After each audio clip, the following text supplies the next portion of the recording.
वंचित बहुजन आघाडीचे प्रदेशाध्यक्ष डॉक्टर निलेश विश्वकर्मा यांची पत्रकार परिषद विश्रामगृह नांदगाव खंडेश्वर येथे संपन्न झाली। पत्रकार परिषदमध्ये वंचित बहुजन आघाडीची आरक्षण बचाव यात्रेची भूमिका विशद केली आहे। बाळासाहेब आंबेडकर यांच्या नेतृत्वात वंचित बहुजन आघाडीची संपूर्ण राज्यात आरक्षण बचाव मोहीम हाती घेऊन पुढे चालली आहे। संपूर्ण राज्यात यात्रेला चांगला प्रतिसाद या यात्रेला मिळतो आहे। यामुळे राज्यातील प्रस्थापित राजकीय पक्षांना पुन्हा एकदा वंचितची धाकधूक लागली आहे।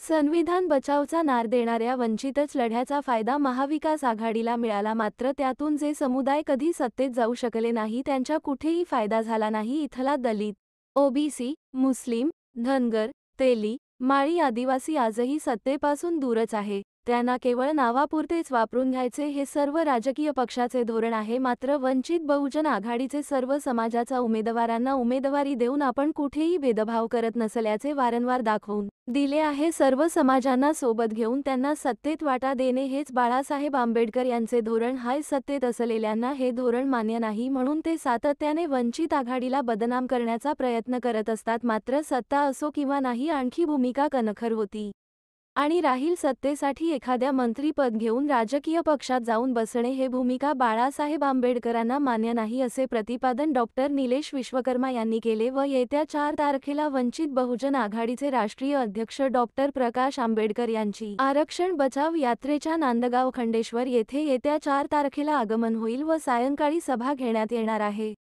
सभेला मोठ्या संख्येने उपस्थित राहण्याचे आवाहन डॉक्टर निलेश विश्वकर्मा यांनी तालुक्यातील जनतेला केले आहे।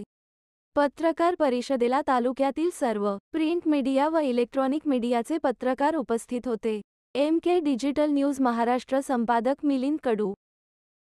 4 तारखेला या महाराष्ट्राची जी आमची ओबीसी बचाव यात्रा निघालेली आहे त्याचं आगमन धामणगाव विधानसभा क्षेत्रातील नांदगाव खंडेश्वर या नगरीत आहे। इथे सायंकाळी आगमन होईल, त्यानंतर एक प्रक्षेपालयाचं उद्घाटन आहे, त्याच्यानंतर ही यात्रा पुढे अमरावतीच्या दिशेने जाईल। अमरावतीत मुक्काम आणि त्याची पुढची दर्यापूर मार्गे मूर्तिजापूरला जाणार आहे। महाराष्ट्र राज्यात मागील 6 महिन्यापासून जी परिस्थिती राजकारणी घेऊन ठेवला, ओबीसी वर्सेस मराठा असं चित्र उभं करून त्या निवडणुकीच्या दिशेने जाताना राजकारणाचा जे गढूळपणा करण्यात आला त्याला कुठेतरी वाचा फोडण्यासाठी सध्या बाळासाहेब आंबेडकरांनी ओबीसींच्या हक्कांची बाब घेऊन सोबत आलेली आहे। ही लढाई अत्यंत महत्वाची आहे, कारण मायक्रो ओबीसी हा समुदाय सातत्याने सत्तेपासून दूर राहिलेला आहे। याला सत्तेत आणण्यासाठी वंचित बहुजन अग्रसर आहे।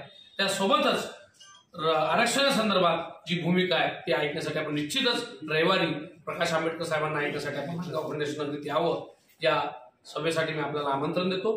त्यासोबतच मोठ्या संख्येनं या आंदोलनात सहभागी व्हावं, जेणेकरून सत्ताधाऱ्यांना, राज्यकर्त्यांना याची कुठेतरी चुनक लागली पाहिजे। ही जी परिस्थिती आहे ती बदलण्याचं काम जनतेसाठी केलं पाहिजे, त्या अनुषंगाने ही यात्रा आहे, त्याच्यात आपण सहभाग नोंदवा।